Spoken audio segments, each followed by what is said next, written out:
buenas noches, Dios los bendiga a todos. Este es el canal de Católicos Firmes en su Fe. Mi nombre es Anuar Tapias Lacat, laico católico desde Colombia. Un placer poder contar con ustedes y con las personas que se vayan conectando o que vayan a ver este video en diferido. Estamos en esta serie de 10 preguntas sobre la fe católica. Hoy en su episodio número 6.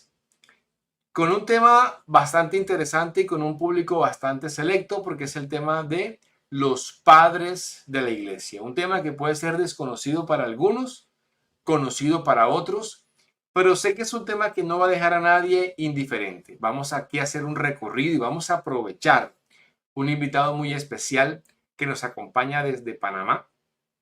Voy a darle la bienvenida al hermano Eric, que se una con nosotros en este momento. Eric, bienvenido a este humilde canal y gracias por aceptar la invitación.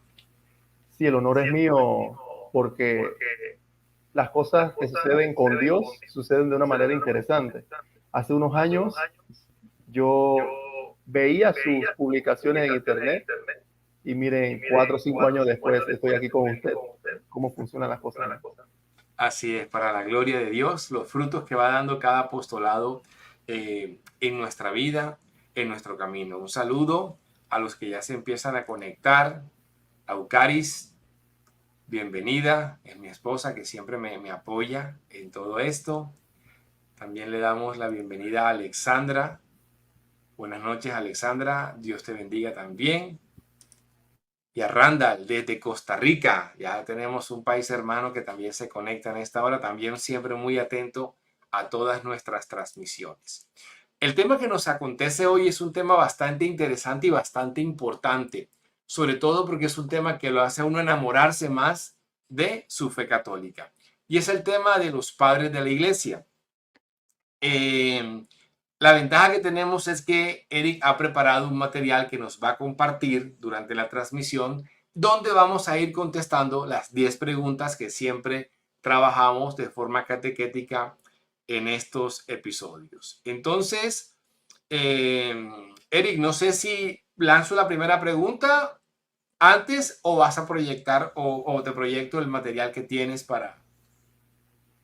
Sí, si desea puede iniciar con la pregunta y a la vez Perfecto.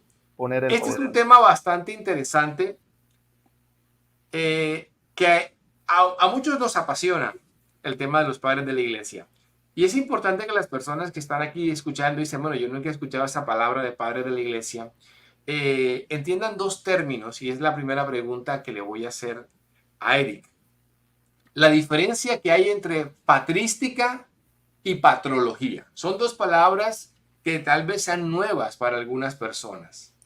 Un saludo también a los jóvenes santos que también se conectan, la juventud aquí presente en esta misión. Los invito a que se suscriban, que le den like, que compartan este contenido para que podamos irle llegando a más personas.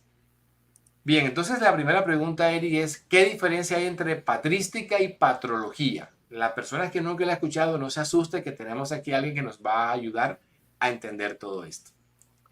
Sí, esto es muy bonito, este tipo de explicaciones, este tipo de enseñanzas, porque nos ayuda a profundizar y amar más nuestra fe. Nuestra fe católica es tan rica y tan maravillosa que tenemos tantas cosas que aprender, tantas cosas que experimentar, que es imposible que no... Alguien decía que no nos alcanza la vida para aprender todo lo que los padres de la iglesia, todo lo que la iglesia nos ha enseñado, ¿no? Siempre, todos los días aprendemos algo nuevo. Entonces, con respecto a esta pregunta, es muy importante. No sé si se puede proyectar el PowerPoint de la Claro primera que sí, lámina. ya vamos a proyectar. Ya vamos a proyectar. Ok, aquí está. Sí, bastante importante, ¿no? Entonces, este esquema es para facilitar el estudio del día de hoy. Entonces, muchas veces nosotros usamos intercambiablemente estas palabras, que patrística, que patrología, y le resuena bastante similar, ¿no? Sin embargo, tiene sus diferencias. Antes las personas la usaban intercambiablemente de una manera en la cual eh, pensaban de que se refería a lo mismo. De repente desde el siglo pasado comenzó a diferenciarse en temas de teología y especificarse lo que se refiere cada una. Entonces, la patrística se centra en las enseñanzas, pensamientos y doctrinas de los padres de la iglesia y otros líderes cristianos prominentes que vinieron desde los primeros siglos del cristianismo. Entonces, ahí como vemos en la lámina, dice doctrina, pensamientos y teología. Y la patrología, vida y obras de los padres y sus escritos generales, y también abarca los escritos heréticos o escritos contemporáneos a la época, que muchas veces podemos ver en otros escritos que le dicen apócrifos y cosas por el estilo, ¿no? No sé si tiene algo con respecto a esta palabra. Yo quisiera hacerte una pregunta ahí como para analogía. A mí me gusta hacer muchas analogías en la vida cotidiana. Vamos a ver si esta analogía sirve. Voy a una galería de arte, veo una pintura y la pintura que estoy viendo haría parte de la patrología. Y luego viene alguien y me dice, no, mira, lo que el autor quiso expresar en esta obra es esto porque él estaba atravesando este momento de su vida. Eso sería la patrística. ¿Esa analogía sirve? Y perfectamente, porque cuando hablamos de patrística nos adentramos mucho más específico en la teología antigua. ¿Por qué? Porque si ustedes toman un curso o en la universidad estudian patrística, van a encontrar cómo estudiar a los padres de la iglesia desde sus pensamientos y doctrinas. Por ejemplo, hay teología patrística, hay exégesis patrística, crítica textual patrística, que nos dicen, mira, este escrito fue hecho en tal idioma y se parece a los idiomas de la década tal del siglo segundo y los manuscritos X y Y pertenecen a X o Y papiro y cosas por el estilo. Entonces, eso en específico, cada detalle es la patrística. Y la patrología se centra más en la vida y obra de los padres y de otros escritos cristianos o no cristianos, le decimos heréticos, ¿no? Para que sea más fácil a los hermanos comprender. O no canónicos de los primeros siglos. Entonces, digamos que podríamos decir así, tú fuiste a una galería de arte, viste una obra, te acercaste a ver la técnica, a ver los colores, eso sería la patrología. Y de pronto que alguien llegue y te interpreta lo que significa la obra, lo que quiso expresar el autor, cuál era su forma de pensar respecto al tema que plasmó en la obra de arte, eso sería el alcance de la patrística, como para hacer una analogía que creo que sea importante hacerla. Y es fácil y Excelente. perfecta, ¿sí? Fácil y perfecta esa analogía. Excelente. Entonces, digamos que ya tenemos como una idea de básica a lo que nos vamos a acercar. Sin embargo, la segunda pregunta es la pregunta clave que va a desentrañar todo lo demás, porque habrá gente que se diga, bueno, me están hablando de patrística y patrología, pero ¿de quién me están hablando? Entonces, la segunda pregunta aquí es la clave. Eric, ¿quiénes son los padres de la iglesia? ¡Wow! Sí, ¿quiénes son? Muchísimos. Bueno, aquí vamos a ayudarnos con esta lámina, ¿no? Entonces, los padres de la iglesia son sacerdotes, obispos y laicos, teólogos que vivieron desde los primeros siglos del cristianismo y los expertos lo han puesto hasta el siglo 7, 8, vamos a decirlo, siglo 7, siglo 8. En el área occidental terminan siempre con San Isidoro de Sevilla o San Ildefonso de Toledo. Y en el área oriental siempre terminan con San Juan Damasceno, ¿no? Muchos a veces se confunden y hasta meten a Focio de Constantinopla por ahí, pero Focio es del siglo IX, así que ya se pasa un poquito. Pero bien, padres de la iglesia. Aquí me voy a extender un poquito porque tenemos que entender el contexto, ¿no? Los primeros cristianos entendían de esa palabra padre no solamente del que te engendra, ¿no? En temas biológicos, sino en temas doctrinales y de enseñanza, que es lo mismo.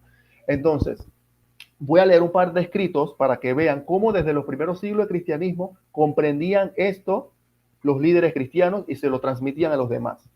Voy a leer a San Irineo de León contra las herejías, libro 4, punto 41.2, que dice, padre es quien enseña e hijo es quien aprende. El término hijo no se restringe al sentido biológico de descendencia. En cambio, adquiere un matiz de aprendizaje y asimilación de la sabiduría y el entendimiento impartidos por el Padre. El Hijo se presenta como el receptor de la instrucción, el buscador del conocimiento y el receptor de las enseñanzas. Muy interesante San Irineo de León, que nos va diciendo desde el siglo segundo, comienzo del siglo tercero, cómo funciona esta palabra de padre, ¿no? Y ahí lo vemos en O sea, padre, que enseña. padres espirituales en las enseñanzas, el que te enseña. San Clemente de Alejandría, también en Estromata, en el mismo libro 1, al comienzo dice lo siguiente: las palabras son descendientes del alma, al igual que los niños lo son del cuerpo. Por eso llamamos padres a los que nos han catequizado. Miren qué maravilloso que dice Clemente de Alejandría con respecto a este tema. Y San Basilio de Cesarea en la carta 140 dice: lo que me han enseñado los santos padres, eso anuncio a todos los que me interrogan. Entonces, podemos tirar más textos de los primeros cristianos, pero creo que con eso es suficiente. Me gustaría hacer una precisión, y disculpa que te interrumpa, porque Sí, creo que ese término, incluso en la misma escritura, ahora que te escuchaba mencionar estos textos, me acordé de San Pablo. Aquí pues rápidamente en mi celular encontré una cita bíblica para el que me pregunte o se pregunte si esto viene mucho más atrás. Y en la misma escritura, en la primera carta a los Corintios, capítulo 4, versículo 15, San Pablo viene y dice: aunque hayan tenido 10,000 pedagogos en Cristo, no han tenido muchos padres. He sido yo, por el Evangelio, he sido yo quien por el Evangelio los engendró en Cristo Jesús. Entonces, ahí tenemos un fundamento inclusive bíblico, que San Pablo se consideraba padre para los que él, digamos, para su comunidad. Y esto se conecta un poquito cuando nos preguntan por qué le decimos padre al sacerdote. Este texto es típico como para poder justificar y defender cuando la gente le preguntan por qué el católico le dice padre al sacerdote. Entonces, fíjense que desde la carta de los Corintios ya Pablo utiliza el término padre en un sentido espiritual. sí, y esto es muy importante porque vale aclarar desde los inicios de la escritura, ¿no? Que es muy importante con respecto a esto. Y estos tres textos de los primeros cristianos nos ayudan también a comprender este texto de Perfecto. San Pablo, que es prácticamente lo mismo. Entonces, para ir resumiendo esta situación, comprendimos que los padres son los que nos enseñan en la fe. Los padres de la iglesia son aquellos líderes cristianos, teólogos y sacerdotes que vivieron desde los comienzos del cristianismo hasta los años 800, por decirlo así, ¿no? Entonces, cuando hablamos de padres de la iglesia, nos referimos a ese grupo de individuos cuyas enseñanzas y contribuciones jugaron, vamos a decirlo así, un papel importante y crucial en la formación de la doctrina cristiana y teología de los primeros siglos. Entonces, esa lámina que yo tengo ahí que dice sacerdotes, laicos y obispos explica y redunda todo lo que tiene que ver los padres de la iglesia. Por ejemplo, sacerdotes. Se me viene a la mente San Jerónimo de Estridón, que tenía la gran importancia de que muchos no saben que él era sacerdote, fue ordenado sacerdote, muchos no saben eso, y tampoco muchos no saben que él era secretario del Papa Dámaso antes de irse a vivir a Belén. Muchos no saben eso, muchos piensan, no, que San Jerónimo, y hay unas personas que les gusta utilizar a San Jerónimo en contra de la Iglesia Católica para decirle, mira, San Jerónimo rechazó tal libro, pero Sí, no, los deuterocanónicos. sí, pero lo que muchos no saben es que San Jerónimo era secretario del Papa, era sacerdote y básicamente acató también las órdenes de la iglesia, cosas que no sucede a veces por ahí. Entonces, cuando hablamos de laicos, se me viene a la mente San Justino Mártir, año 150 después de Cristo. Era un laico que refutaba las ideas que venían en contra del cristianismo en aquella época, ¿no? Y si hablamos de obispos, bueno, muchísimos. Obispos hay de todos los siglos, ¿no? Son los líderes y responsables de cada comunidad. Por eso que este conglomerado de personas, sacerdotes, laicos y obispos, son los grandes pilares que nos ayudaron a comprender y a profundizar en la fe cristiana desde los primeros siglos. Y por eso le tenemos un gran aprecio y un gran respeto, ¿no? Precisar, digamos, como para, porque si alguien se quedó esperando algún ejemplo, en el caso de obispos, tenemos a San Agustín, tenemos a San Ambrosio, San tenemos Atanasio. a Cirilo, como poner algunos ejemplos. Hay muchísimos ejemplos de obispos considerados padres de la iglesia. Sí, muchísimos, muchísimos. Cipriano, Por eso que no pudimos ahondar en este aspecto, ¿no? Por eso dije muchos. Muchísimo. San Ignacio de Antioquía, imagínate. San Ignacio de Antioquía, por ejemplo, excelente. Hay muchos. Y para quien de pronto se sorprenda, dice, ¿cómo así laicos? Sí, también laicos. Los laicos también hacen parte de los padres de la iglesia. Y como mencionó Eric, San Justino Mártir es un referente muy importante. Bien, bueno, como mencionaste, dijiste, no, Anuar, en Occidente van como hasta el siglo VII y en Oriente hasta el siglo VIII. Es demasiado tiempo. Entonces yo digo, bueno, si así como uno, el libro de Isaías lo puede clasificar y partir como en el trito Isaías, 3 partes, yo me imagino que 8 siglos de padres de la iglesia, o 7, para ser más precisos, desde el siglo II, también tienen que tener una forma de poderlos clasificar. Tú mencionaste por lo menos Oriente y Occidente. Entonces yo por ahí creo que iría una de las formas en que se puede clasificar, o también por los periodos. Entonces la pregunta aquí, número 3, que te hago ver, y es cómo se puede clasificar el estudio de los padres de la iglesia con una distancia de tiempo tan amplia. Sí, y esta pregunta es muy importante porque entonces aquí no vamos a meter, como quien dice, el meollo del asunto, ¿no? Vamos a profundizar y a clasificar en cada renglón cómo podemos enseñar esta cuestión. Entonces, aquí voy a pasar esto aquí. Eh, Vamos a ver si se ve bien. Creo que sí se ve, ¿verdad? Bueno, nada me confirma si se ve bien. Bueno, el fondo con la letra blanca, digamos, yo lo alcanzo a ver, pero de pronto alguien, no sé si, yo lo alcanzo a ver, que confirmen allí en los comentarios, yo sí lo leo. Bueno, En aquí cada igual forma se los voy a leer a los hermanos para que más o menos estén anuentes de cómo es el escrito, ¿no? Entonces, padres apostólicos, padres apologistas, padres de Oriente, padres latinos de Occidente y padres del desierto. Vamos a contemplar estas 5 clasificaciones de cómo se clasifican los padres de la iglesia de acuerdo a la región o al lugar, ¿no? Entonces, o a la época, por decirlo así, ¿no? Entonces, cuando hablamos de padres apostólicos, comenzamos, no sé por qué se ve así como bastante transparente, pero vamos a leerla aquí.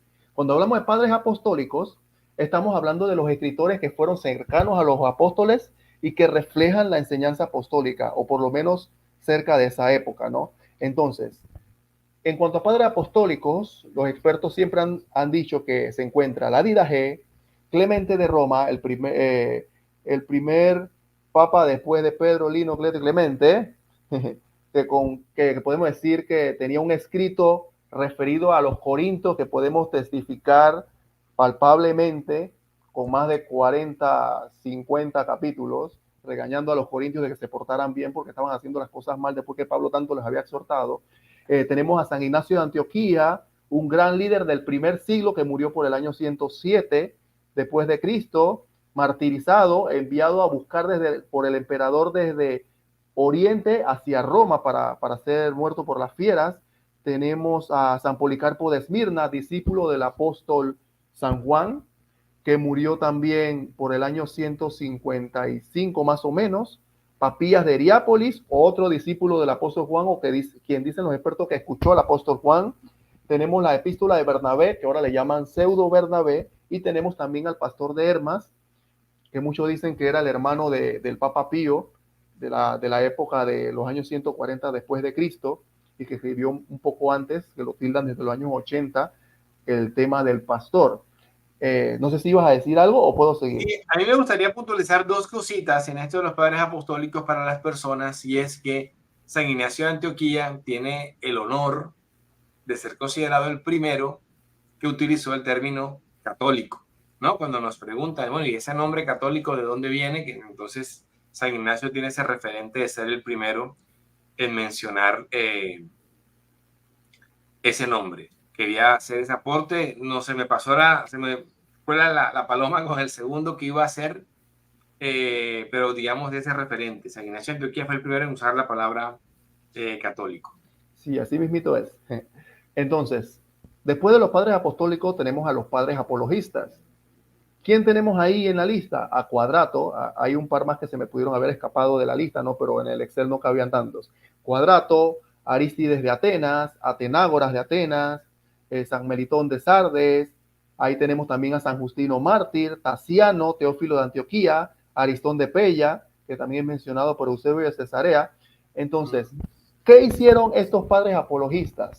Ellos defendieron la fe cristiana ante las críticas y desafíos de la época de comienzos del segundo siglo a mediados del segundo siglo, más o menos. Entonces, después que los padres apostólicos comenzaron a expandir la doctrina de los apóstoles, comenzaron las ideas de los gnósticos, de los paganos, de los emperadores, a decir, tenemos que matar a estos cristianos. Ellos que creen, dicen que comen a un Cristo, comen a un Cristo, son caníbales, no queman incienso a los dioses. Entonces, estos padres apologistas tuvieron que no solamente enseñar lo que nos enseñaron los apóstoles y también el mismo Cristo en las escrituras, sino que tuvieron que también hacer uso de la filosofía para responder a esas interrogantes del mundo antiguo. Entonces, muy importante esa parte de los padres apologistas, porque comenzaron a difundir el cristianismo no solamente en base a los escritos de los apóstoles, sino también en base a la filosofía. Y podemos ver un par de escritos con respecto a eso, ¿no? San Justino Mártir es muy bueno con eso, porque a él lo querían refutar con un par de escritos, con, más o menos con ese tipo de ideas, ¿no? Y San Justino tenía que responder al emperador y a diversos objetores través de la filosofía y cómo es a través de la razón el cristianismo tenía buen sentido. Entonces eso es muy importante. Nos vamos a... ¿sí? Y una cosa es que estos padres apologistas que la gente está escuchando no se parecen a los que a veces vemos en redes hoy en día, que dibujan totalmente, y es por eso que mucha gente le tiene la mala a la apologética, porque hay gente que no hace honor a lo que los padres apologistas, con toda la altura del mundo, con toda la elegancia, con toda la firmeza, defendían la fe. Entonces a veces uno ve y hoy gente en unos shows, en unos debates que a veces no llevan la altura y terminan en unas descalificaciones. Eso no se parece en nada a lo que estos padres apologistas de esta época nos enseñaron, que es como el referente de todos nosotros. Y ese es un referente bastante importante, ¿no? Porque ellos eran bastante firmes, pero también a través de la caridad, como quien dice. Entonces, nos faltan 3 secciones. Padres de Oriente. ¿A quién tenemos ahí? San Juan Crisóstomo, que era un patriarca de Oriente. Atanasio, San Atanasio de Alejandría, de Egipto. Tenemos a San Basilio de Cesarea, San Gregorio Nacianceno y San Gregorio de Niza, que esos 3 conforman, no lo pude poner ahí, pero ellos los conforman los padres Capadocios, le dicen, ¿no? Sí. por esa parte de Oriente. Entonces, tenemos a los padres latinos o de Occidente, como muchos conocen, que está San Agustín, San Gregorio Magno, San Ambrosio de Milán y San Jerónimo, que también hablamos hace poco de él. Y una sección que me interesó ponerla, que sería los padres del desierto. A muchos se olvidan los padres del desierto. Yo no sé por qué razón se olvidan de los padres del desierto. Y los padres del desierto son aquellos líderes que nos enseñaron a buscar la santidad, la comunión con Dios a través de una vida ascética en el desierto, o sea, separado del mundo. Esos cristianos nos enseñaron que estar separados del mundo también se puede buscar a Dios en el silencio, y los escritos de ellos son maravillosos a quien les interesa. ¿Quién está en esa lista? Tenemos a muchos, ¿no? Pero vamos a mencionar algunos que tengo aquí. San Antonio Abad, que comenzó con esto, ¿no? San Pacomio, tenemos a San Juan Clímaco, San Juan Casiano, Serapión de Muis, que es un padre del desierto de la región del Nilo de Egipto, que es muy importante, tiene unos escritos sobre la Eucaristía bastante importantes. Quien lea a Serapión de Muis va a encontrar palabras prácticamente las mismas que se dicen en misa hoy. Él la dijo hace 1700 años atrás.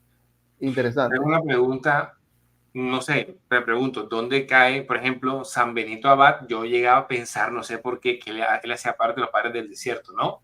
¿No entra en ese grupo? Sí, San Benito también. San Benito tenía una vida ascética bastante importante, pero no lo puse aquí por temas de espacio, por decirlo así. Okay.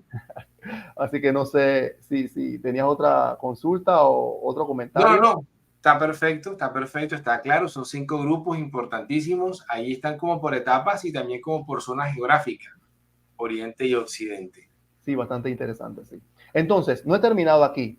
Esta parte, porque esta pregunta es bastante extensa, ¿no? Algunos hermanos pueden preguntarse, pero ¿qué más podemos ver con respecto a los padres apostólicos, padres apologistas, y cómo podemos seccionar más la época antigua del cristianismo? Bueno, aquí entramos al tema de la patrología. La patrología, que hay otros escritos que no solamente se centran en la doctrina, que también nos ayudan a comprender cómo funcionaba la época antigua. Entonces, aquí tengo, a ver si se ve aquí, bueno, por lo menos se ve un poquito más claro, ¿no? Entonces, podemos seccionar 5 grupos más, va a decir el hermano Anuar, pero más, sí, 5 grupos más.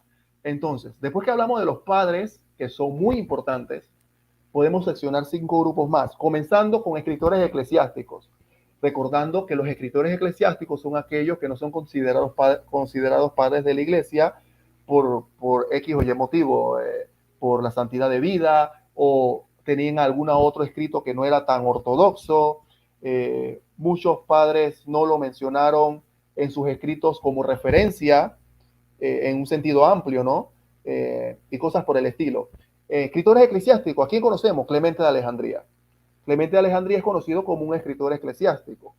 Muchos piensan que lo catalogan como un santo padre, pero es un escritor Lo eclesiástico. pensaba, me ¿Ah? confieso, yo pensé que Clemente de Alejandría era padre de la iglesia. Ya Aunque estoy hay aprendiendo que no. algunos libros de patrología que lo ponen acá como que lo saltan, lo brincan de sección, ¿no? También tenemos a Tertuliano, a Okay. Orígenes y también tenemos a Rufino de Aquileia.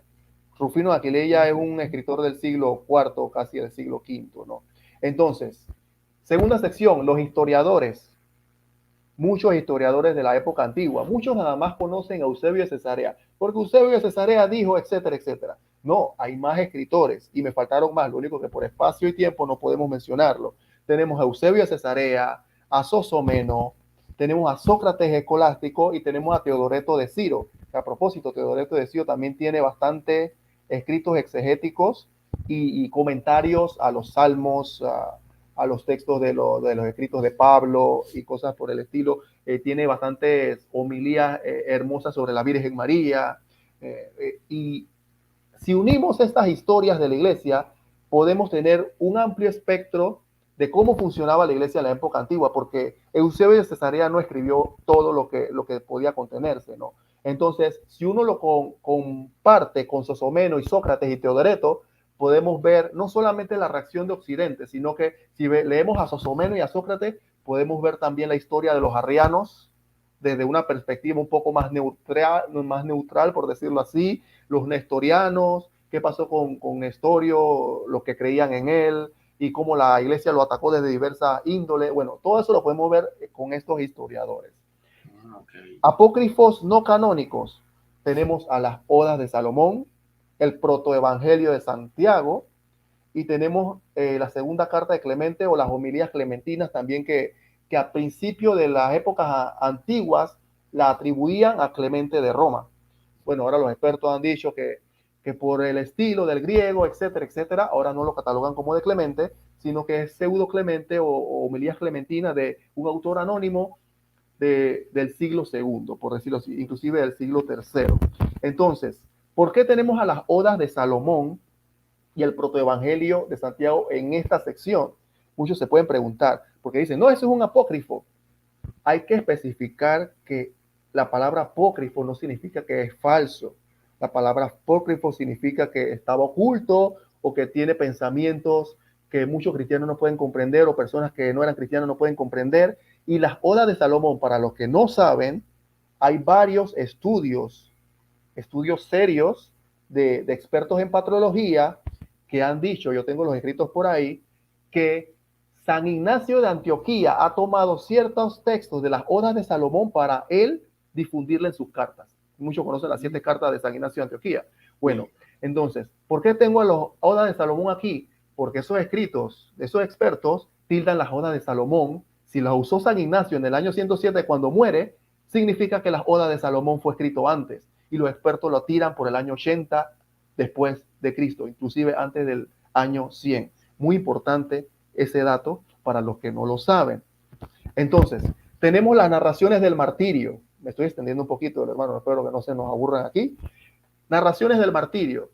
Tenemos tres formas de narrar el martirio, que también podemos comprender qué sucedió en aquellos tiempos. Primero, las actas proconsulares, que significa que son las actas. Un saludo aquí al hermano Enfoca tu Fe, que está pendiente, ¿no? Las actas proconsulares son escritos de la misma ley de la ciudad, o sea, de los mismos gobernadores, los que gobernaban la ciudad, tienen esa acta de cómo murieron las personas.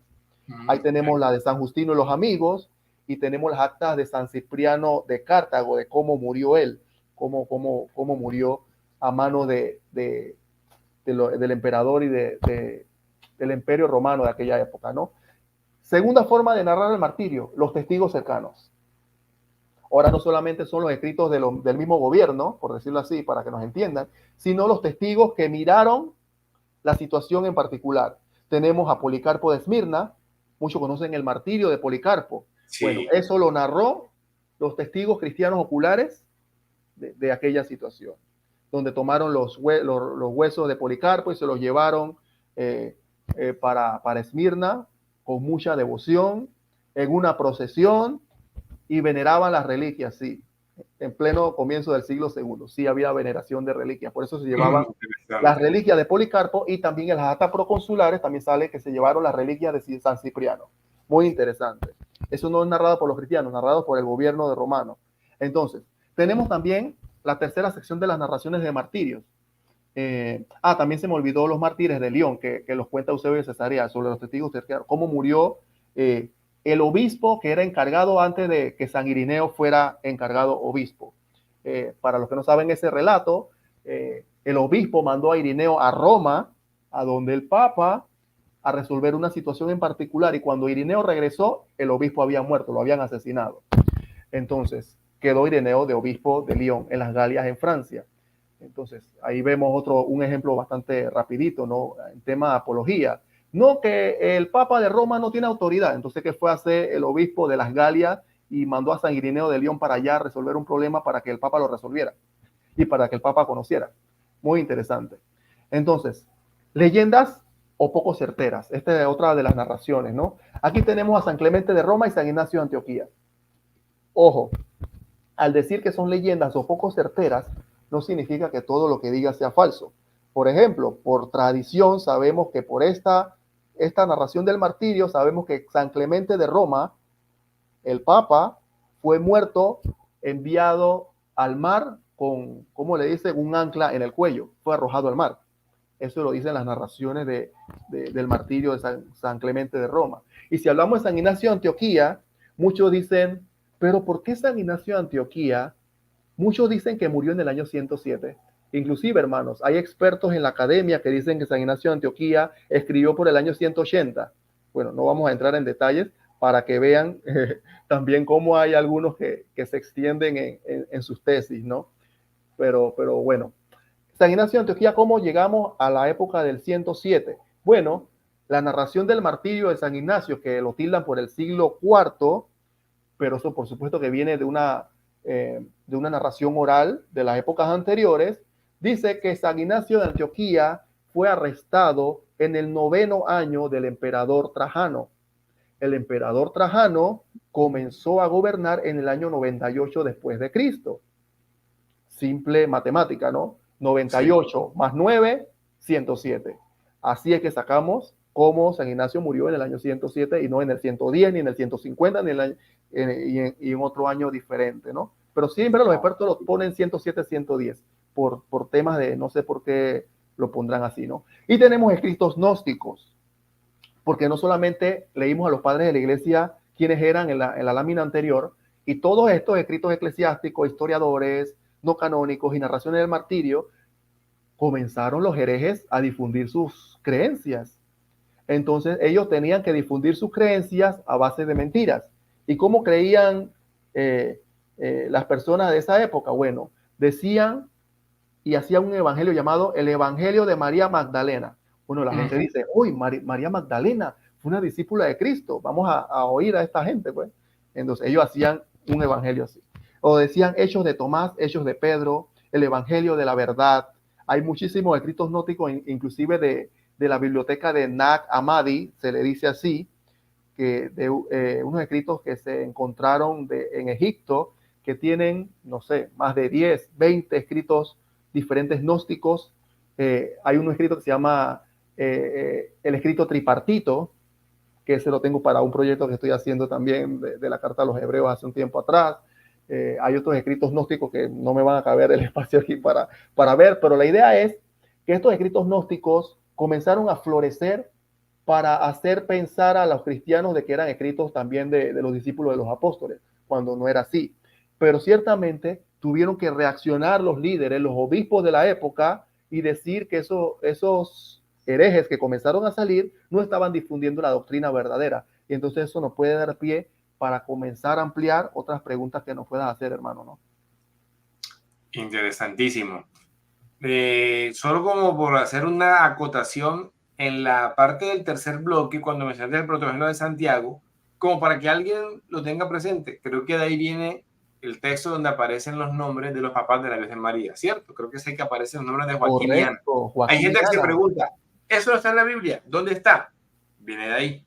Protoevangelio de Santiago, por eso que muchos dicen, no, eso es apócrifo, eso no nos sirve, inclusive católicos que dicen así, eso no sirve para nada. ¿Cómo que no sirve para nada? Si tenemos hasta en la liturgia, cuando estamos en misa, las misas de Simeón y Ana, ¿no? Entonces no podemos desechar los escritos llamados apócrifos o no canónicos, así por así, porque significa que hay escritos no que son de los apóstoles, pero fueron escritos catalogados cristianos hasta cierto punto, del siglo segundo, inclusive del siglo tercero, y entonces no lo podemos desechar porque en la academia que estudia la patrística y la patrología no desechan nada, siempre hay uno que otro escrito que siempre nos ayuda a comprender cuál es el pensamiento cristiano de aquella época, ¿no? De acuerdo. Excelente. Bueno, entonces, después de haber visto todo esto, voy con la cuarta pregunta. Porque alguien puede decir, no, muy, muy bonito todo lo que él ya ha dicho, esa cantidad de información, pero como cultura general me interesa. Pero entonces la pregunta es, ¿qué valor tienen los escritos de los padres? ¿Qué valor doctrinal tienen para nosotros eso que escribieron los padres de la iglesia? Oh, interesante pregunta, una pregunta fundamental, ¿no? Aquí tengo un esquema, valor doctrinal. ¿Qué valor doctrinal tiene? Bueno, tiene un desarrollo o profundización. Muchos no les gusta la palabra desarrollo. A mí no me gusta mucho. Me gusta decir profundización, pero lo puse allí. Una profundización en la doctrina nos ayudan en la defensa de la ortodoxia, y los padres de la iglesia tienen un valor en sus obras de una guía moral y espiritual grandísima. Y hablando de guía espiritual y moral, la vida ascética de los padres del desierto, ¿no? Con simple leer sus escritos es imposible no dejarse llevar por cómo eran esos cristianos y el amor a Cristo que tenían. Entonces, ¿qué valor tenían? Grandísimo. Vamos por partes. Profundización o desarrollo doctrinal. ¿Qué nos enseñan en valor de doctrina esto? Bueno, los padres de la iglesia en sus obras nos enseñan que la iglesia en los primeros siglos enfrentaron preguntas cruciales sobre la naturaleza de Dios, sobre la Trinidad, la encarnación de Cristo, y a través de esos escritos de los padres de la iglesia, ellos reflexionaron sobre estos temas y aportaron la claridad y profundidad a la doctrina cristiana que conocemos hoy. Entonces, en pocas palabras, ellos sentaron las bases de las creencias fundamentales que tenemos hoy en día como cristianos. Entonces, sabemos que hay cristianos no católicos, cristianos que no pertenecen a la iglesia católica, son cristianos de otras denominaciones. Entonces, ¿por qué ellos creen lo que creen? No porque está en la Biblia, no simplemente por eso, sino porque los concilios y los primeros padres enseñaron, por ejemplo, que Jesús es Dios, no solamente porque la Biblia lo dice. Entonces, o porque en Dios hay tres personas, Padre, Hijo y Espíritu Santo. La Biblia no lo dice tan tácitamente, ni siquiera que son consustanciales ni nada por el estilo, ¿no? Pero los padres de la iglesia enseñaron eso. Entonces, todas esas doctrinas nos ayudaron a comprender lo que es el cristianismo hoy. Entonces, no podemos desechar a los padres de la iglesia por el simple hecho de desecharlos, ¿no? Y ese es un problema de la rama de las denominaciones no cristianas. Hay algunos que sí se esmeran en estudiar a los padres de la iglesia, pero hay grupos, por decirlo así, neoprotestantes del siglo XX hacia acá, que no les gusta estudiar a los padres de la iglesia. Entonces, si arrancamos a los padres de la iglesia de la ecuación, tenemos bastantes debilidades, ¿no? Es muy difícil comprender la doctrina de Jesucristo así, si lo podemos desde ese punto de vista, porque la Biblia no se interpreta sola. Entonces, esta es en la profundización doctrinal.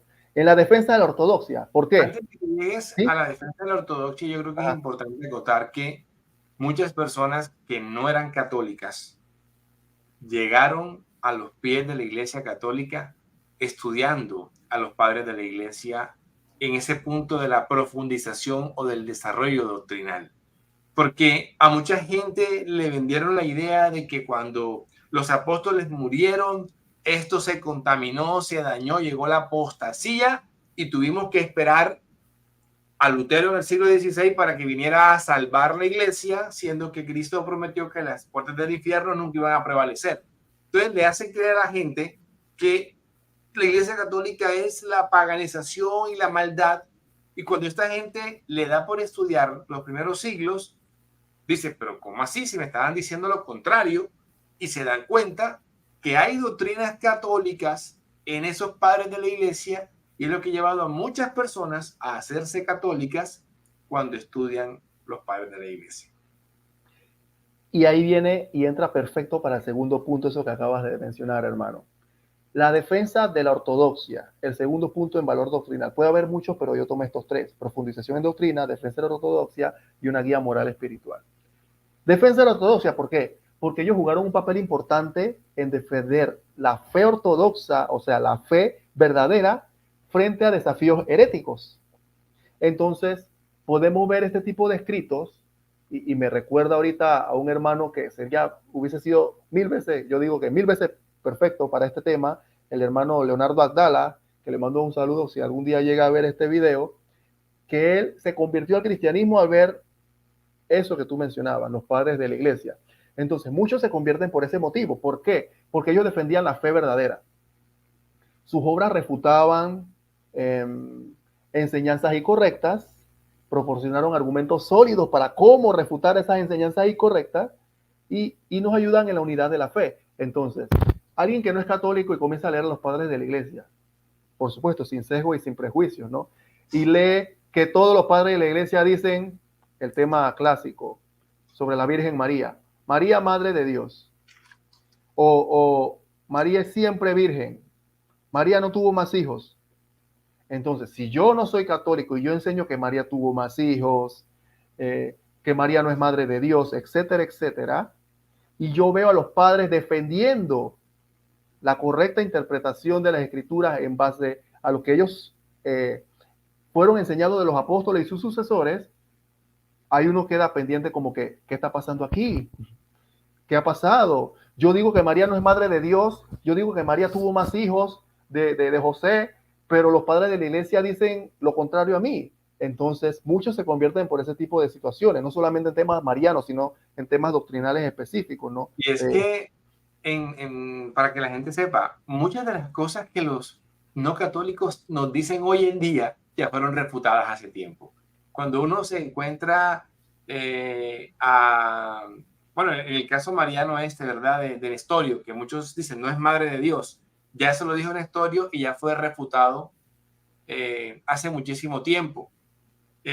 Cuando el vídeo dijo que María tuvo más hijos y da unos argumentos y uno lee a los evangélicos hoy en día y uno dice, pero está repitiendo lo mismo que ya fue refutado hace mucho tiempo.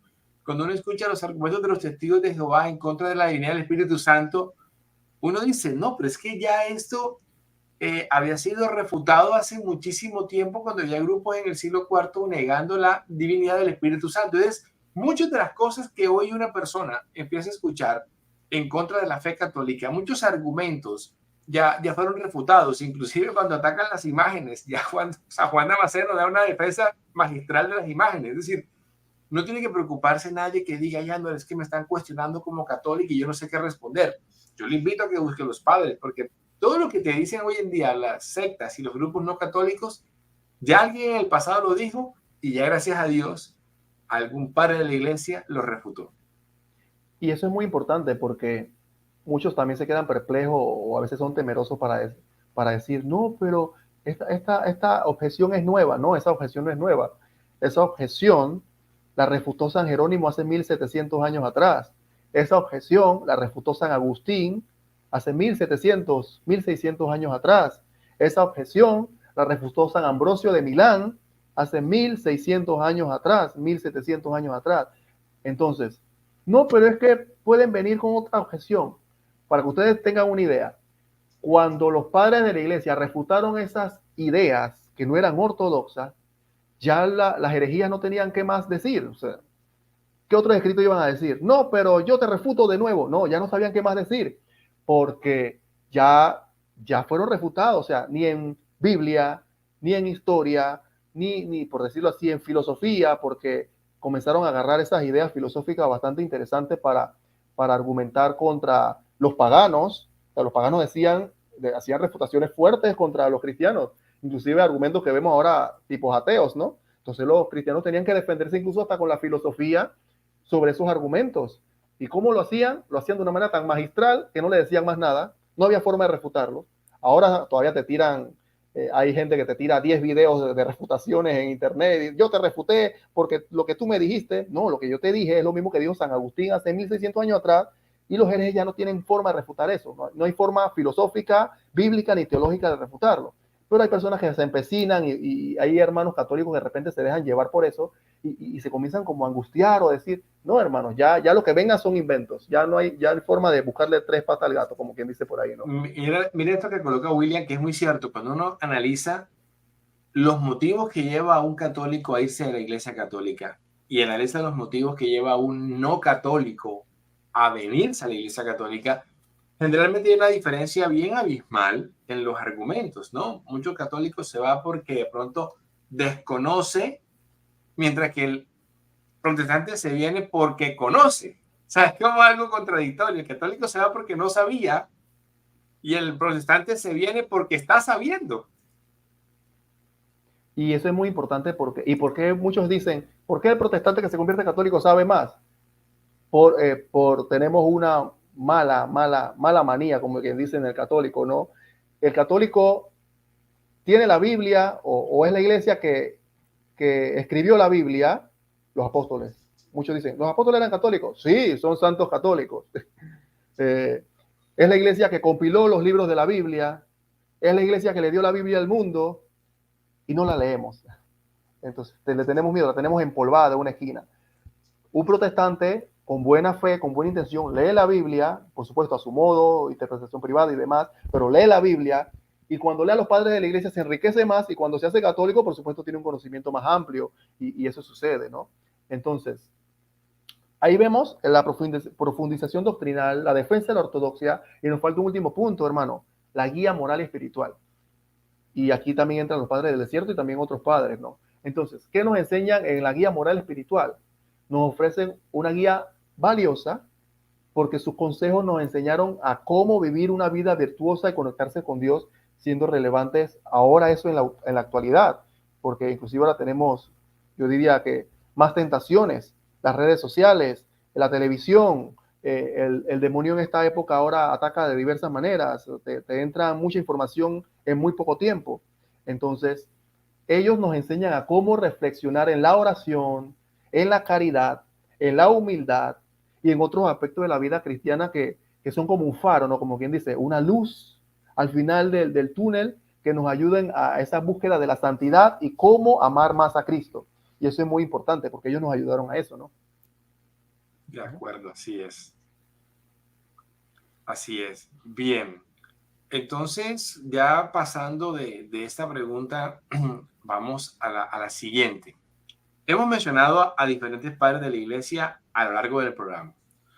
Entonces, como para que la gente tenga de referentes, ¿cuáles han sido los más trascendentales por sus obras? Porque sabemos que hay muchos padres de la iglesia. Tienen que haber algunos que son como el top, como los más importantes, porque tal vez alguien dice, yo no sabía esto, pero yo quisiera empezar a acercarme y va a querer empezar por los más top, como los más trascendentales. ¿Cuáles serían esos más trascendentales? Bueno, aquí me pueden ahorcar de repente, ¿no? Aquí me pueden ahorcar porque la lista variará de acuerdo a cada persona, de acuerdo al experto patrística antigua, al experto que tiene también sus preferidos, los favoritos, como dicen por ahí, ¿no? Entonces, para mí, Yo espero ver los míos ahí. Ah, bueno, sí, ahí están. para mí, voy a decir por qué. San Ignacio de Antioquía. San Ignacio de Antioquía es muy importante. Muchos dicen Clemente de Roma. Sí, Clemente de Roma envió una carta a Corinto y demás. Pero San Ignacio de Antioquía es importante porque es uno de los padres más tempranos, discípulo del apóstol San Juan.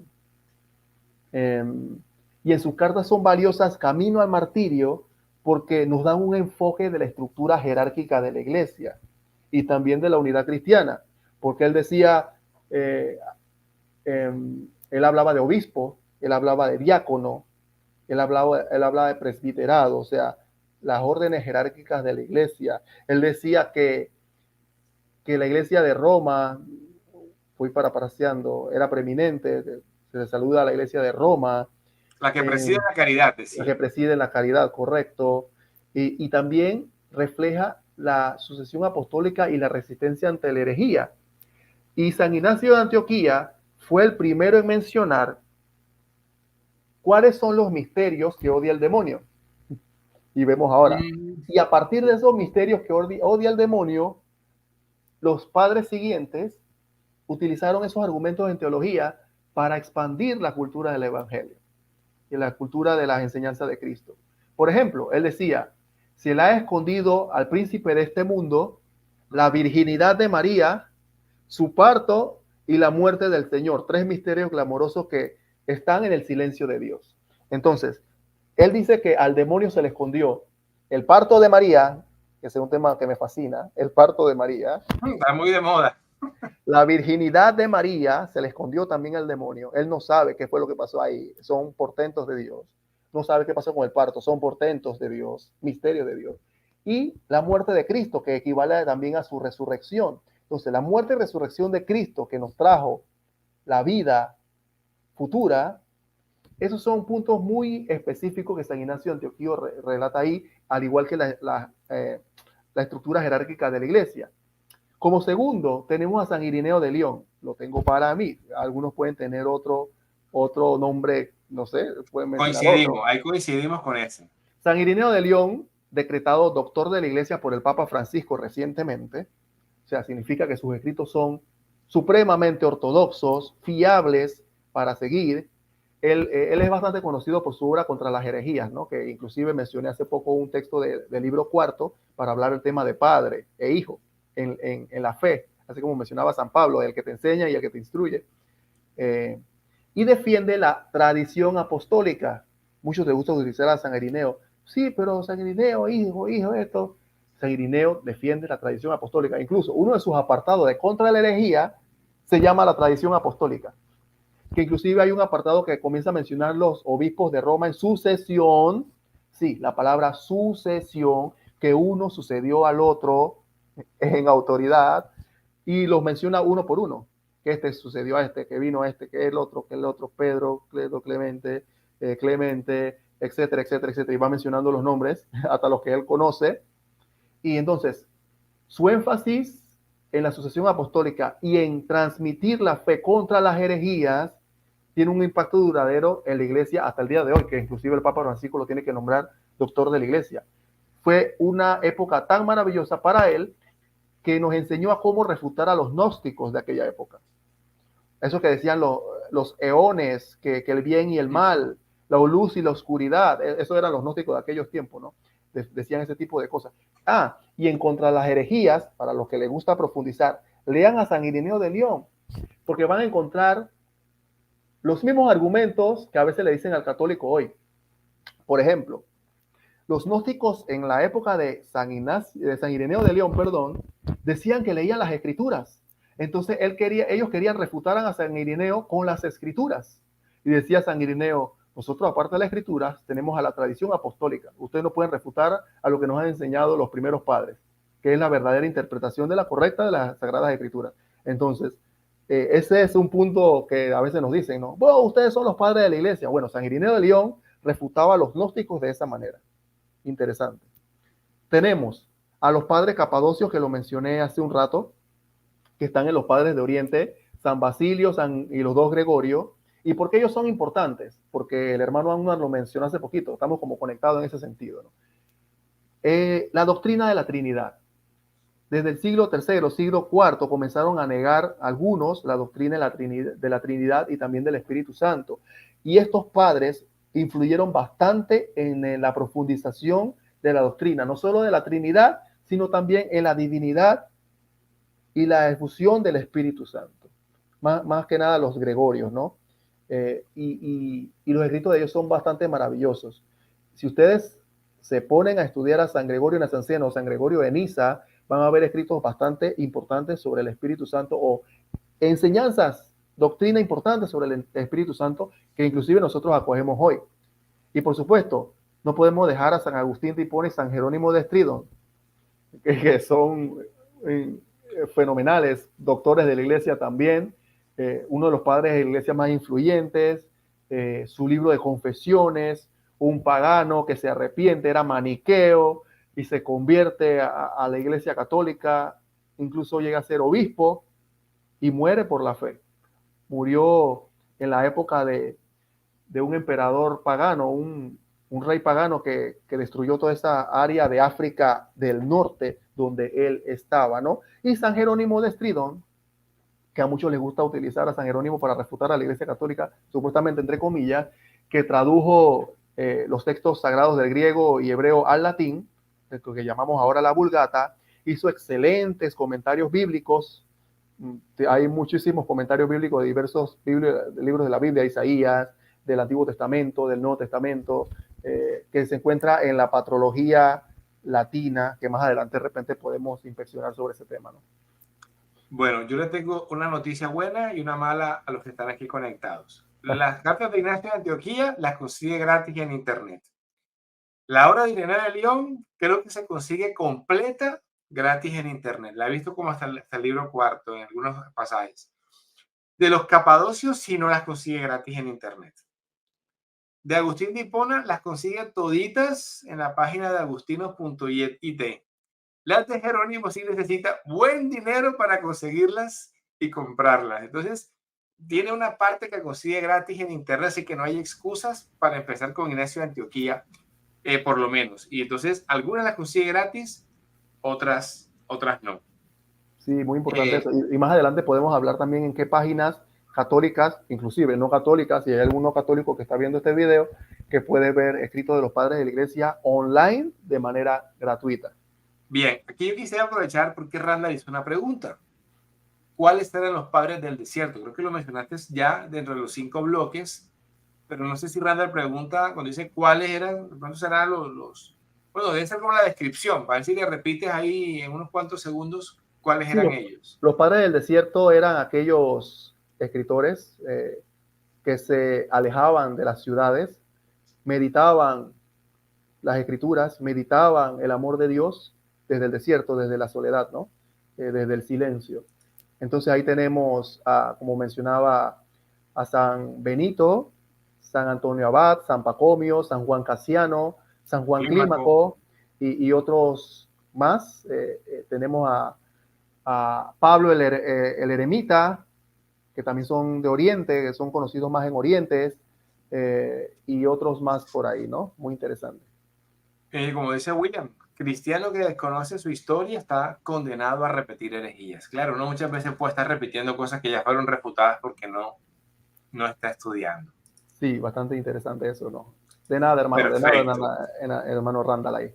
Perfecto. Vamos con la siguiente pregunta, pregunta número 6. ¿Todos los padres de la iglesia, hombres muy santos, pensaban igual? Ahí lo tengo el signo de interrogación, ¿no? Pensaban igual. Yo creo que si nos decimos esa pregunta ahora, creo que sería fácil responderla. Hermano, ¿tú y yo pensamos igual? No creo. Cada uno tiene sus criterios, cada uno tiene, no somos robots para pensar igual, no estamos codificados igualitos, ¿no? Eso es lo bueno que Dios hizo al hombre de esa manera. Hizo de como quien dice un texto de las abuelas, un refrán de las abuelas. Cada uno fue hecho con su propio molde, ¿no? Y el molde se rompió después que nos hicieron. Así dicen las abuelas y las madres que desde las épocas antiguas. Entonces, pensaban igual, depende también de qué contexto, ¿no? Podemos también hablarlo de esa forma. Vamos a hablarlo a algo que le gusta a la gente, del fútbol. Vamos a hablar del fútbol. Piensa como los padres de la iglesia, le voy a decir al hermano que está viendo el video. Piensa que los padres de la iglesia son como jugadores de fútbol, pero cada uno tiene su rol, ¿no? Unos son defensas, unos son porteros, otros son delanteros. Unos son buenos tiradores de medio campo, unos son buenos tiradores de tiro libre, unos son buenos en penaltis, otros son buenos defendiendo. Bueno, y todos quieren ganar el partido de fútbol, así. Todos quieren ganar el partido de fútbol. Vamos a decir que ganar el partido de fútbol es la perfección cristiana, ¿no? Entonces, aunque algunos jugadores puedan jugar diferente, como mencioné, algunos son defensa, delantero, mediocampista, algunos hacen goles de chilena, aunque tengan esas habilidades diferentes por su contexto de la época que mencionamos, por la ciudad en donde se criaron, el contexto religioso y filosófico en donde se criaron, todos comparten la misma fe cristiana y todos comparten la misma creencia en cuanto a enseñar la doctrina de Jesucristo de la mejor manera posible. Entonces, ¿enseñaban o pensaban exactamente igual? No, pero eso no significa que estuvieran en equipos diferentes, así como hablamos en el fútbol, porque todos jugaban un mismo equipo. Entonces, por ejemplo, ¿por qué decimos esto? Porque en cuanto a la doctrina cristiana, que hablamos de cómo se desarrolló, cómo se profundizó, podemos tener diferencias en cuanto a cómo interpretar algunos textos de la Biblia, que hay 4 interpretaciones según la iglesia, a lo que se le olvida. En el catecismo de la Iglesia Católica está el estilo literal, el estilo alegórico, el estilo moral y el estilo anagógico, creo. Anagógico. Entonces, si voy a decir, no, pero es que no pensaban igual, no interpretaban la Biblia igual, pero no significa que dijeran cosas diferentes de las escrituras. Simplemente están haciendo interpretaciones filosóficas o analógicas o diferentes. Por ejemplo, en Antioquía les gustaba enseñar de forma literal. En Antioquía. ¿Quién estaba en Antioquía? Un patriarca de Antioquía, San Juan Crisóstomo. Tenemos allá un patriarca de Oriente de esa época de Antioquía, por lo que ahora conocemos como Siria y esas épocas de por ahí, esos lugares por allá, ¿no? ¿Quién interpretaba la Biblia de forma alegórica? Podemos decir que Orígenes. Alejandría, la escuela de Alejandría. La escuela de Alejandría, sí, tenemos a Clemente, tenemos a Dionisio, tenemos a Orígenes, tenemos a muchos escritores de Alejandría que interpretaban la Biblia de esa manera. ¿Quiénes daban una buena enseñanza moral? Los padres del desierto, que acabamos de mencionar. O sea, si San Juan Crisóstomo nos está diciendo, por ejemplo, un texto de Mateo, nos lo explica literal, nos da una catequesis literal. Viene Clemente y Orígenes, nos da una catequesis alegórica. Y viene San Juan Clímaco y viene San Antonio Abad y nos da una enseñanza moral de ese texto. Imagínense ustedes la riqueza que tenemos en la Iglesia Católica para aprender y profundizar en los misterios de Dios. Y mucha gente se pierde eso. Por eso es importante los padres de la Iglesia, ¿no? Entonces, pensaban igual, ¿no? Y gracias a Dios que no pensaban igual, porque con esa riqueza nos ayudan a comprender la doctrina cristiana en las épocas actuales.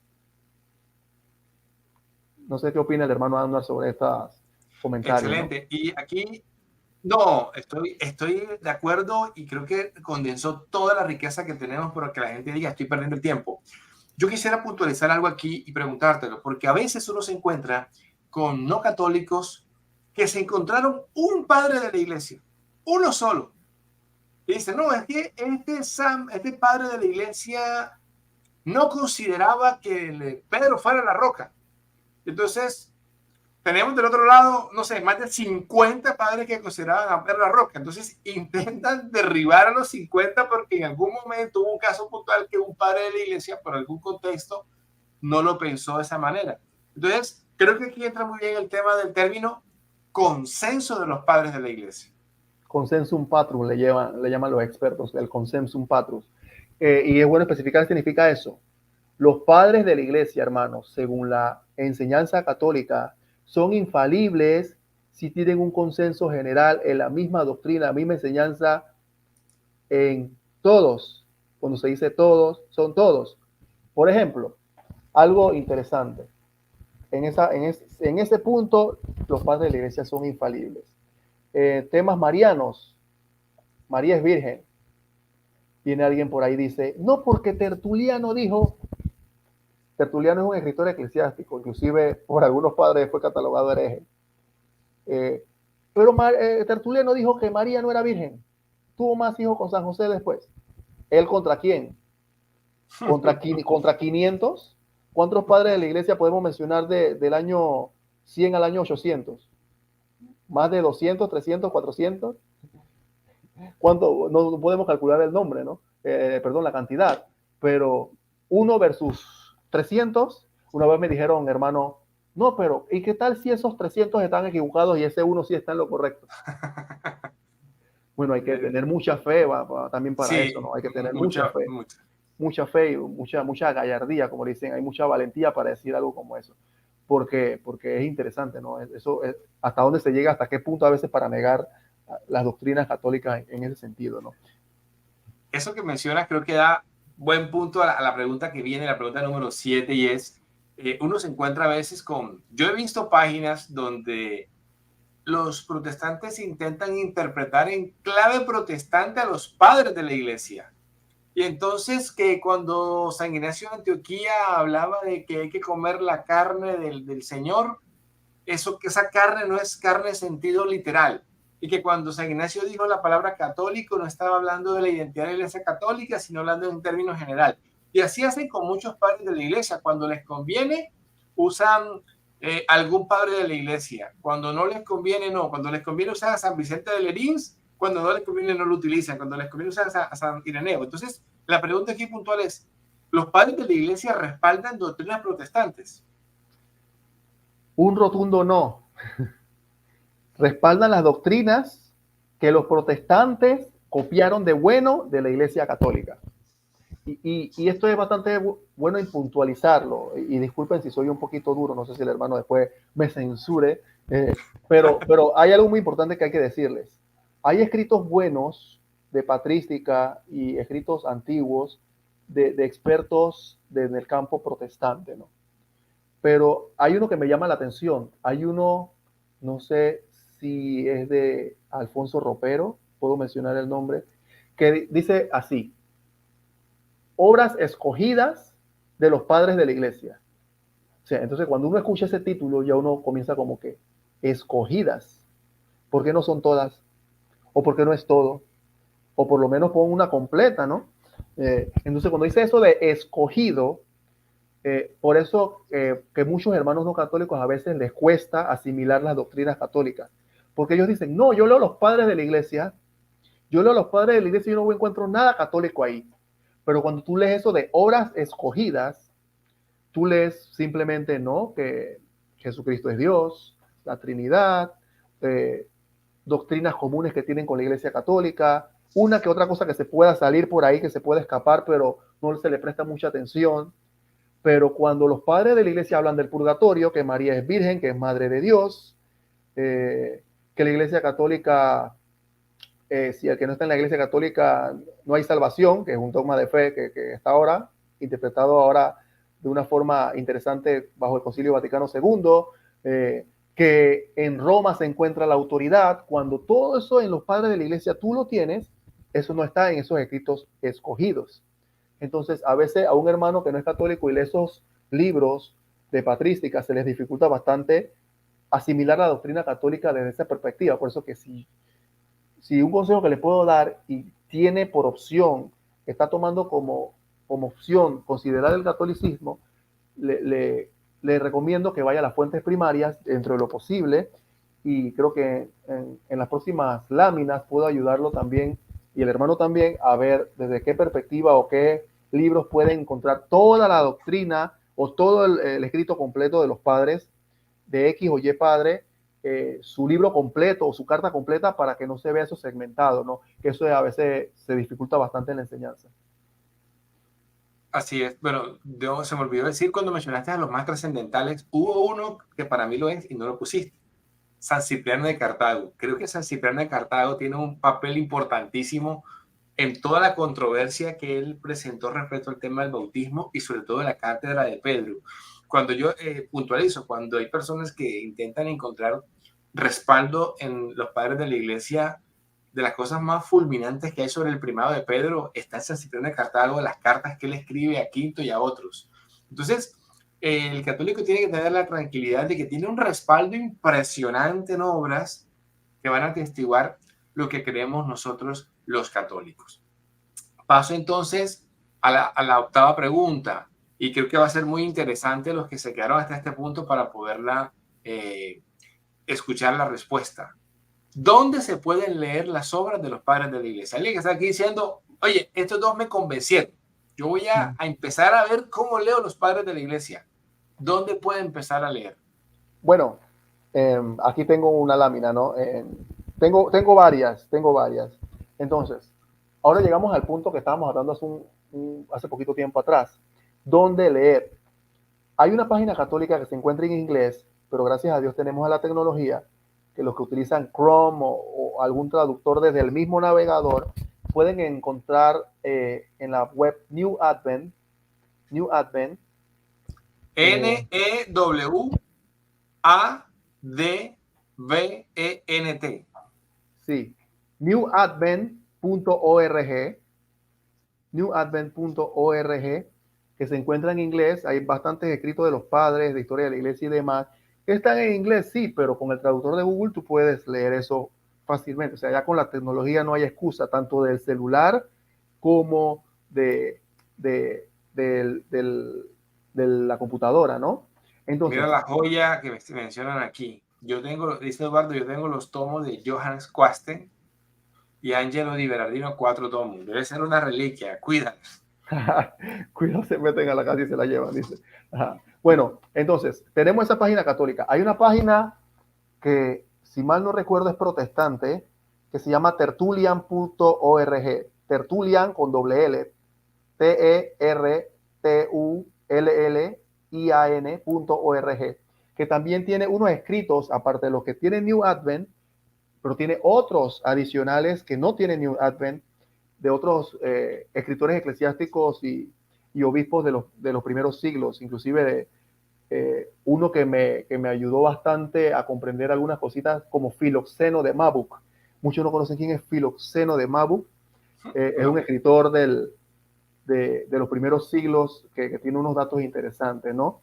Entonces, ¿cómo podemos comenzar a estudiar a los padres? Desde la teología. Sí, también dice el hermano Richbel, el testigo fiel, que tiene bastantes escritos. Claro, gratuito. Y otra cosa, voy a aprovechar que están mencionando esto y es, no sé si la tienes allí, la Catena Aurea, que de todas maneras no es como para estudiar textos profundos, pero que sí ilumina la lectura del Evangelio diario, sabiendo cómo, creo que fue Santo Tomás, ¿no?, que recogió en la Catena algunas frases de los padres de la iglesia sobre cada versículo de los evangelios. Para la gente que de pronto lee el Evangelio diario y tiene algún pasaje oscurecido, algo que no entiende, puede descargarse la aplicación, buscarla en internet, que hay páginas gratis, y en la Catena escoge el Evangelio de Mateo, capítulo 16, versículo 8, y le va a salir lo que cada padre de la iglesia que Santo Tomás de Aquino recogió allí le va a decir, y eso le va a ayudar a su lectura diaria de los evangelios. Sí, y estos libros que puse aquí, hay muchos más, pero puse estos porque me parecieron a mí los que alguien puede leer así más recomendables, ¿no? Entonces, tenemos a Sapiencia Fidei de Biblioteca de Autores Cristianos, tenemos el libro de Ramón Trevijano de Patrología, tenemos también la Patrología de EUSA, de la editorial de la Universidad de Navarra, tenemos la Patrología no solo de la BAC, sino de Navarra, ¿no? Que tenemos aquí. También tenemos más textos de la BAC. Ahí hablaron de Quasten. Bueno, aquí está Johannes Quasten. Patrología 1, que son 4 tomos. Y tenemos a los padres apologistas griegos, que también de la BAC. Estos libros se consiguen. Ese lo tengo. Estos libros se consiguen bastante complicados acá en América. Yo he visto que en España a veces medio que lo regalan a los que les interesa. Hay editoriales y páginas en internet que venden libros de segunda y uno lo puede mandar a buscar. A los que tienen esa facilidad, pueden buscar esto de padres apologistas, muchos esos libros de la PAC que ya casi no se consiguen, anteriores a 1980, 1970, y están bastante, no están costosos, están bastante aceptables el precio en comparación a ahora, ¿no? ¿Qué otro tenemos? Viene un poquito más complicado. Ya hablamos de páginas web. Tenemos, dice hermano Richie que no ha podido conseguir el Daniel Ruiz. Bueno, tenemos estos, ¿no? Hablamos de las páginas web, tenemos estos, y se nos complica un poquito más el asunto porque los que quieran profundizar más y, como que dice, meterle más ánimo y valentía al asunto, tenemos acá la patrología latina y la patrología griega de Mine, que a mí me gusta consultar bastante. Hay una página que se llama patrística.net, en donde usted puede ver todos los tomos de la patrología latina y griega allí. Inclusive hay una web protestante que se llama Roger Pierce, no recuerdo si es Roger Pierce o ORG, o solamente pongan en el buscador Roger Pierce, que eso está gratis, tanto católico o neutral o protestante, pueden tener la patrología griega y la patrología latina. ¿Y por qué es importante a los que quieran profundizar esto más así? Porque en la patrología griega y latina hay muchos escritos que no están traducidos ni siquiera al idioma inglés. Entonces, a veces ustedes ven a los que son bastante curiosos. Me llega a otro nivel.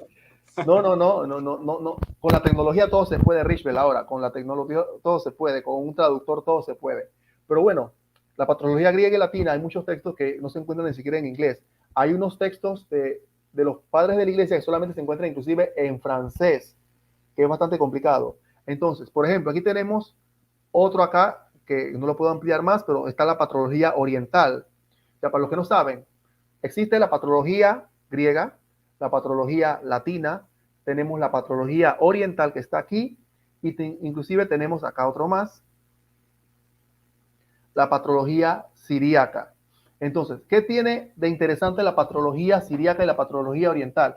Que si ve el hermano José Dredd estos temas, él le interesa mucho, porque aquí podemos ver escritos de Severo de Antioquía, podemos ver la historia de la iglesia siríaca, podemos ver qué sucede en la iglesia de Oriente, que muchos pasan por desapercibido, porque muchos, como somos acá de Occidente, nos desenfocamos de lo que pasa en Oriente. Bueno, lo que es la patrología siríaca y la patrología oriental, que tenemos escrito de Severo, tenemos escrito de San Efrén de Siria, tenemos escrito de Áfrates, que también es catalogado un padre así de temas del desierto. Podemos contemplar la doctrina católica a su máxima expresión, ¿no? Pero esto es un poquito más complicado porque está en texto siriaco, armenio y en latín. Pero vuelvo y repito, a los que les gusta profundizar, tienen los traductores disponibles por lo menos para comprender algunas palabras. Si no quiere contemplar esto, bueno, refiérase a los escritos en español de la BAC o las páginas web en inglés con traductores que le hemos referido. Y por último, no menos importante, este texto de Sources Chrétiennes, que prácticamente está en francés. Tiene una biblioteca monumental, a los que tienen la capacidad de buscarlo y mandarlos a buscar. Tienen más de 500 tomos, sí, óigase bien, 500 tomos de los padres de la iglesia, escritores eclesiásticos, etcétera, etcétera, con comentarios, por ejemplo, como este. Aquí tenemos a San Hilario de Poitiers, y dice que es comentario a los salmos. Entonces, usted no puede encontrar de repente en español o en inglés un comentario a los salmos de San Hilario de Poitiers. Y si usted no quiere leer latín, bueno, por lo menos lea el francés acá y lo traduce. A los que quieran tener esa biblioteca en francés mezclada con latín también, que es bastante importante. Son de unos padres, si mal no recuerdo, son católicos, de una organización de Francia. No recuerdo si son padres agustinos con unos franciscanos. No recuerdo bien el detalle, eso sí se los debo, pero sí son dos órdenes religiosas que están involucrados con esta biblioteca monumental en francés. Y, por supuesto, en español, la Biblioteca Patrística de Ciudad Nueva, que eso sí está en español y eso lo podemos conseguir en América en editoriales, en páginas web, lo podemos comprar para a los que tengan envíos así en físico, ¿no? También lo pueden tener así. Por ejemplo, aquí tenemos un tratado de Nilo de Ancira, tratado ascético, San Jerónimo, la virginidad perpetua de María, donde refutó el vídeo. Tenemos a Cesáreo de Arles, que es ya de Oriente, comentario del Apocalipsis, San Juan Damasceno, el último padre de la iglesia considerado de Oriente, según los expertos, por los años 700, 800, y así podemos ver estos escritos y estas editoriales que nos ayudan a comprender estos textos de los padres de la iglesia desde diversos idiomas, ¿no? A los que les gusta profundizar desde de lo menos complicado hasta lo un poquito o un poco más complicado. Gracias, Eri, por mostrarnos tu biblioteca. Gracias por mostrarnos las fotos de todos tus libros. Excelente. Bueno, aquí Rivel nos recomienda ese de la exposición de la fe de San Juan Damasceno. Bueno, voy a buscarlo, ese no me lo he leído, entonces ya me dejó picado Rivel para también leerlo. Voy a buscarlo. Excelente. La siguiente pregunta 9, creo que la mencionaste ya cuando mostraste a los otros, y era quienes no llegaron a ser padres de la iglesia, pero que las obras son importantes. Creo que ya lo mencionaste en los escritores eclesiásticos, historiadores. Entonces creo que ahí queda respondida esa pregunta. Podría responder simplemente a añadir más que nada dos. Recordarle lo que mencioné hace un rato de Tertuliano y Orígenes. ¿Y por qué son importantes ellos? Porque aunque ustedes no lo parezcan, Orígenes inclusive está en la liturgia de las horas, por eso que son muy importantes, aunque no sean padres de la iglesia y sean escritores eclesiásticos, tuvieron algunas ideas poco ortodoxas, son catalogados sus escritos como muy importantes, los ortodoxos por supuesto, los escritos de fe correcta, son muy importantes no solamente para los investigadores antiguos, sino para la fe de la iglesia, porque Orígenes de Alejandría fue uno de los primeros grandes exégetas de los primeros siglos. Entonces, si ciertamente tuvo algunas ideas heterodoxas sobre el alma con respecto a eso, no podemos condenar sus otros escritos exegéticos que son maravillosos.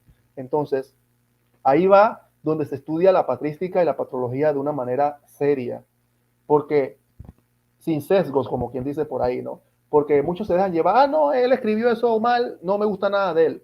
Y no podemos, los que estudian la patrística y la iglesia antigua no se pueden dar ese lujo. Ellos sacan un extracto de cada frase, cada línea, cada obra de cada escritor antiguo y le sacan el máximo provecho para explicar el contexto de la fe cristiana en aquella época. Entonces no se pueden desechar todos los escritos así por así. Entonces, padres, escritos que no son padres de la iglesia, pero son muy importantes para la iglesia, Tertuliano y Orígenes. Hay otros más, pero menciono esos dos para recordar.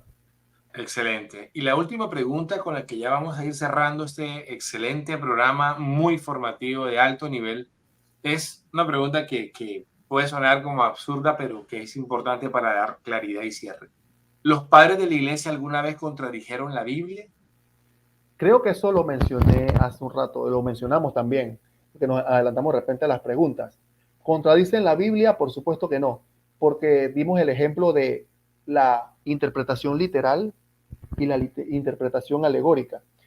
Pero básicamente en base a eso, aunque tengan una interpretación literal y una interpretación alegórica, no significa que interpreten la Biblia, perdón, contradigan la Biblia, significa que profundizan en la Biblia. Entonces, el hecho de que los padres de la iglesia tuvieran diferentes formas de nutrirnos en la fe de Cristo, no significa que contradijeron la palabra de Dios. Ciertamente sacando de ahí los escritos de los escritores eclesiásticos que no son padres, que ya acabo de mencionar, por ejemplo, Orígenes, sacó un escrito sobre el alma un poco ortodoxo, no podemos, ahí contradijo la Biblia, pero él no es un padre de la iglesia. Entonces, tenemos que también contemplar eso. Porque Orígenes lo contradijo. Orígenes no es un padre de la iglesia. Entonces, tenemos que contemplar también los detalles y las columnas en cada segmento, cómo se encuentra cada escritor y cada nombre, ¿no?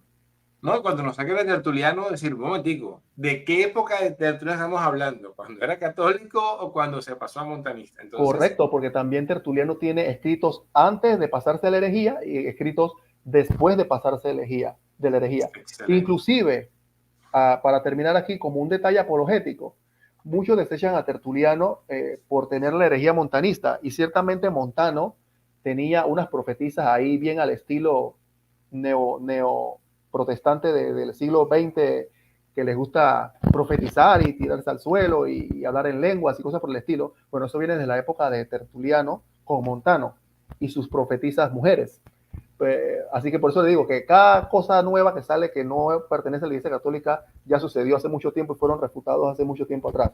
Pero bueno, hablando de Tertuliano, en la época montanista también tiene escritos, como he mencionado, que son rescatables en cuanto a la doctrina de la Iglesia, porque muchos no saben que el montanismo, aparte de tener esas desviaciones que acabo de mencionar de Montano y las profetizas, el montanismo era, como quien dice, muy rígido.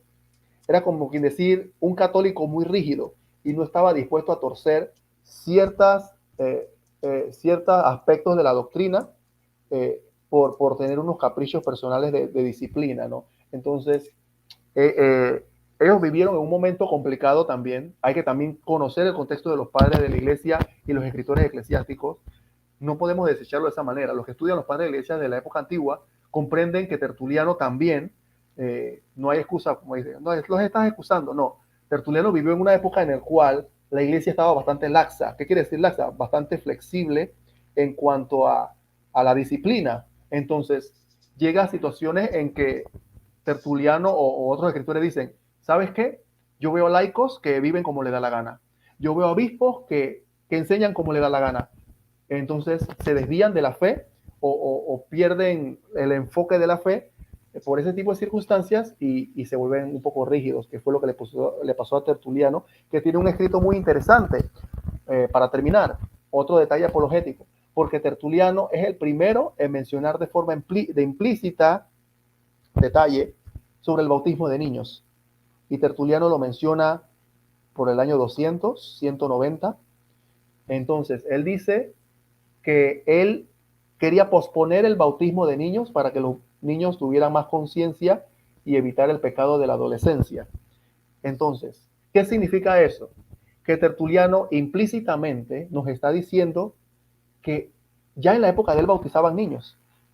Lo único que él, si usted lee el escrito de él, va a ver que no solamente la cosa es con los niños.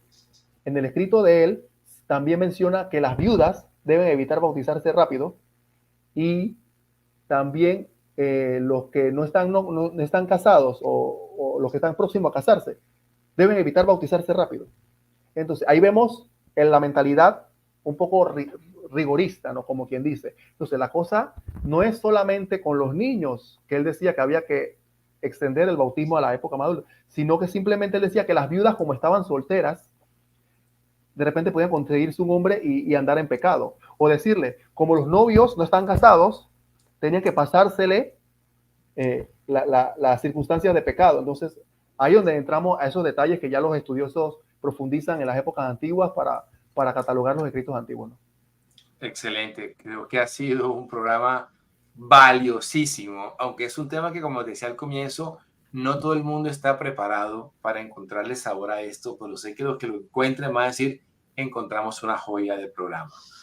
No me queda más que darte las gracias, Eric, por sacar el espacio, que no pudimos hacer este programa la semana pasada, pero bueno, ya el Señor ha permitido que sea hoy.